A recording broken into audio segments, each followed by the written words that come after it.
Suku Jawa bukanlah satu-satunya suku yang mendiami Pulau Jawa. Sunda, Baduy, dan Osing adalah beberapa suku lain yang juga berasal dari pulau ini.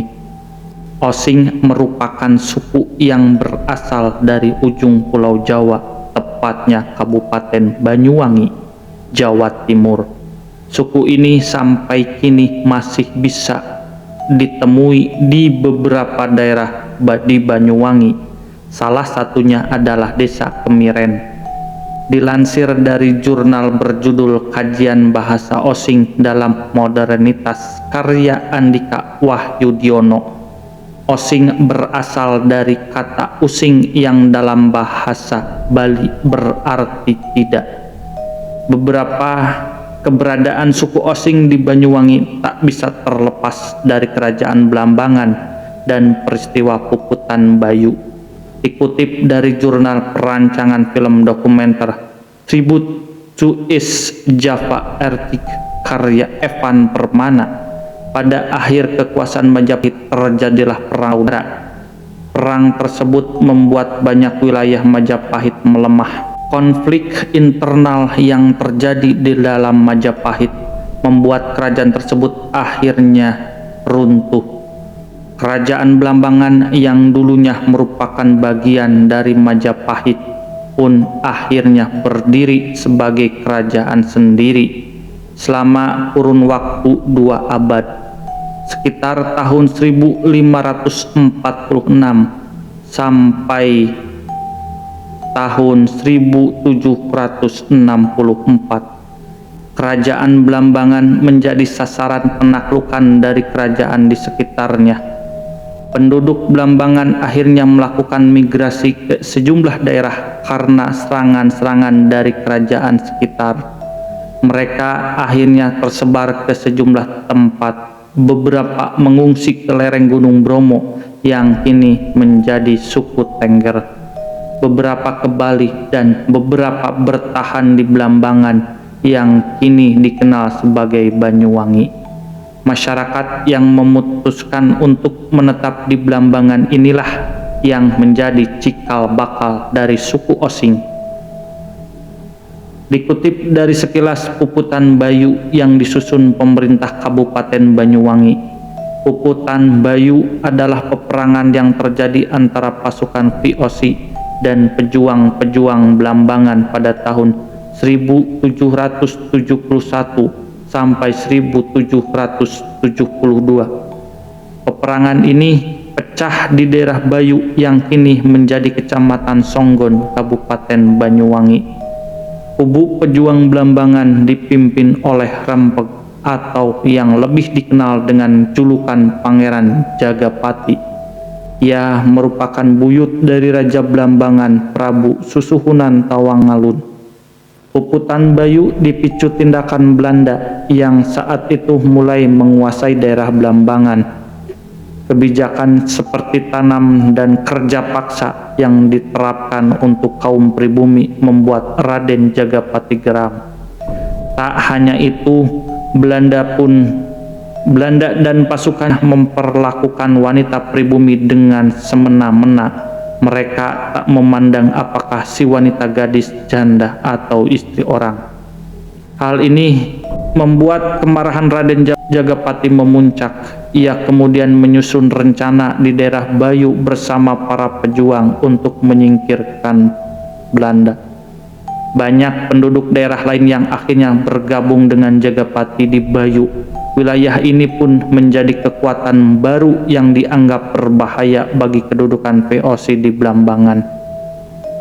Puncak Puputan Bayu terjadi pada 18 Desember 1771. Peperangan tersebut memakan banyak korban dari kedua pihak. Ibu kota Blambangan kemudian dipindahkan ke Banyuwangi. Perang ini berakhir setelah VOC berhasil merebut benteng milik pejuang pada 11 Oktober 1772. Penduduk Blambangan yang bertahan di kawasan Banyuwangi inilah yang akhirnya menjadi suku Osing. Dikutip dari jurnal berjudul Sistem Struktur Rumah Adat Tradisional Suku Osing, karya Prasetya dan kawan-kawan. Rumah tradisional Osing memiliki sistem struktur yang sederhana. Konstruksi utama dari rumah tersebut adalah 4 pilar utama yang menopang bangunan. 4 pilar utama ini disebut soko. Rumah tradisional ini diturunkan oleh sebuah keluarga dari satu generasi ke generasi berikutnya. Bahasa suku Osing dilansir dari kajian bahasa Osing dalam modernitas karya Andika Wahyudiono. Istilah Using atau Osing untuk menyebut bahasa di Banyuwangi muncul pertama kali dalam tulisan Lekkerkerker yang terbit pada 1923. Bahasa Jawa dan bahasa Osing sebenarnya merupakan pengembangan dari bahasa Jawa kuno. Bahasa Osing sebelumnya hanya dikenal sebagai dialek dari bahasa Jawa. Namun pada Agustus 1997, DPRD Banyuwangi melalui Menteri Pendidikan dan Kebudayaan mulai mengizinkan mata pelajaran bahasa Osing menjadi salah satu muatan lokal di sekolah. Baju adat suku Osing dilansir dari konstruksi sosial pernikahan adat suku Osing, Desa Kemiren, Kecamatan Gelagah, Kabupaten Banyuwangi, karya Ning Wulansari, Zuryani dan Aditya. Baju jebeng dan baju tulik merupakan pakaian adat yang digunakan dalam pernikahan suku Osing. Baju ini juga menjadi ikon dari kota Banyuwangi. Busana tersebut menggunakan kain batik, paras gempal, gajah uleng, dan moto pitik. Dalam kehidupan sehari-harinya, masyarakat suku Osing terkenal dengan busana berwarna hitam yang dipadukan dengan kain batik sebagai bawahan. Kekuatan santet suku Osing yang mengerikan budaya mistis Banyuwangi. Pernah mendengar istilah santet? Pasti langsung terlintas pikiran menghabisi tanpa penyentuh. Sangat mengerikan, bukan? Santet sendiri dapat diartikan sebagai upaya seseorang dalam mencelakai orang lain dari jarak jauh dengan menggunakan ilmu hitam atau teluh. Santet dilakukan menggunakan beragam jenis media antara lain rambut, foto, boneka, dupa, rupa-rupa kembang, paku, dan lain-lain. Seseorang yang terkena santet hendak mempunyai akibat cacat atau berpulang. Santet sering dilakukan orang yang mempunyai dendam karena sakit hati kepada orang lain. Di Banyuwangi ada satu suku yang paling disegani, yaitu suku Osing, bahkan sampai ke luar negeri loh. Suku Osing merupakan penduduk mayoritas di beberapa kecamatan di Kabupaten Banyuwangi. Konon asal muasal suku ini adalah keturunan rakyat kerajaan Blambangan yang mengasingkan diri dari zaman Majapahit. Ilmu santet suku Osing biasa digunakan untuk tujuan balas dendam sampai si musuh meninggal, bikin orang lain suka, dan melancarkan usaha.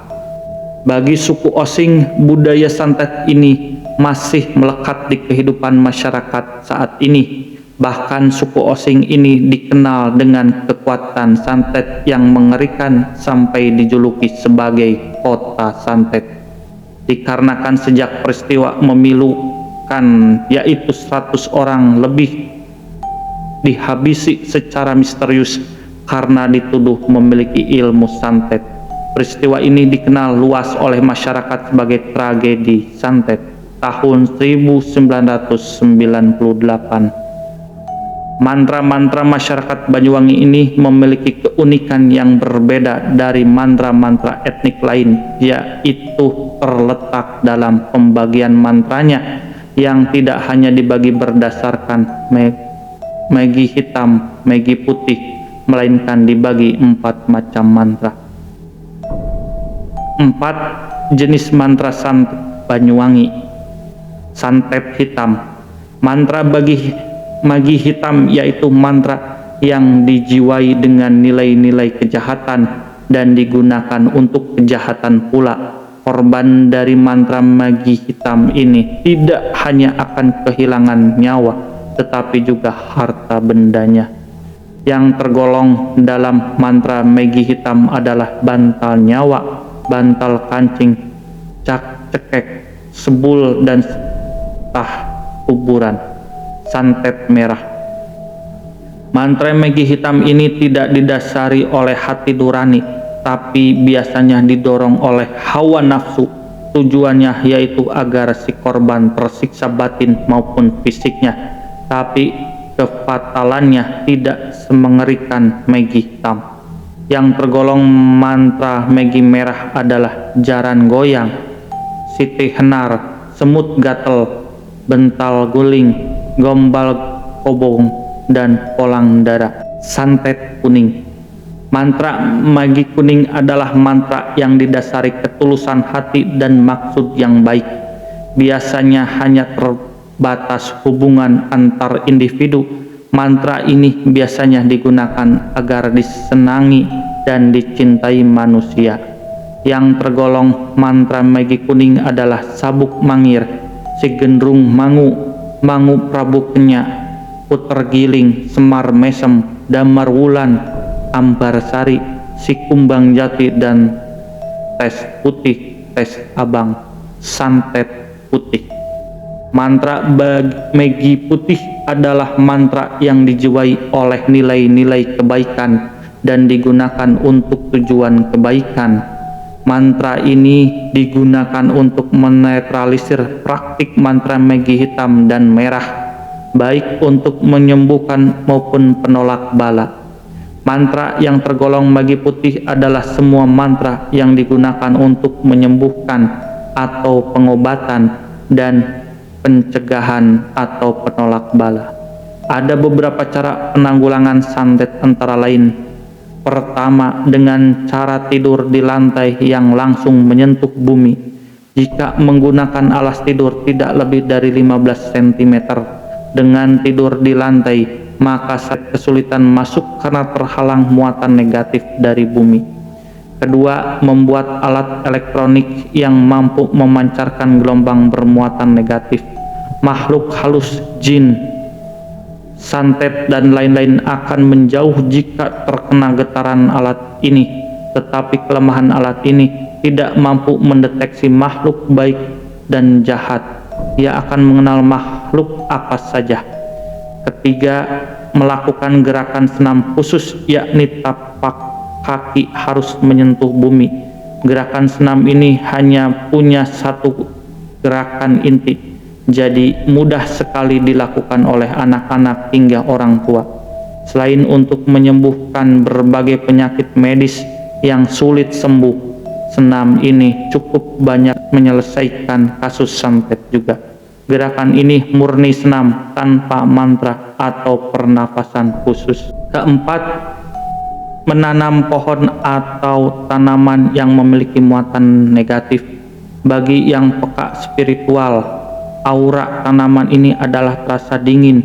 Pohon yang memiliki muatan negatif di antaranya dadap, pacar air, kelor, bambu kuning, dan lain-lain. Tanaman sejenis ini sangat tidak disukai makhluk halus. Biasanya tanaman bermuatan negatif ini tidak mencengkram terlalu kuat di tanah atau bumi dibandingkan dengan tanaman bermuatan positif. Lain halnya dengan pohon yang memiliki muatan positif, seperti pohon asem, beringin, belimbing, kemuning, alas randu, dan lain-lain akan menarik makhluk halus dan sering kali dijadikan tempat tinggal. Hal ini dikarenakan ada gaya tarik-menarik antara pohon dan makhluk halus yang negatif sesuai hukum cecek kolom. Suku Osing yang terkenal dengan adat, tradisi, dan budayanya hingga saat ini masih menjaga dan mempertahankan nilai-nilai luhur mereka, termasuk tradisi ilmu santet Banyuwangi yang dikatakan memiliki kekuatan supranatural yang luar biasa. Lebih dari itu, percaya atau tidak, Semua kembali kepada diri dan kepercayaan masing-masing. Budaya dan tradisi tidak pernah salah, dan kita sebagai pengendali estafet budaya Indonesia lebih baik jika menjaganya.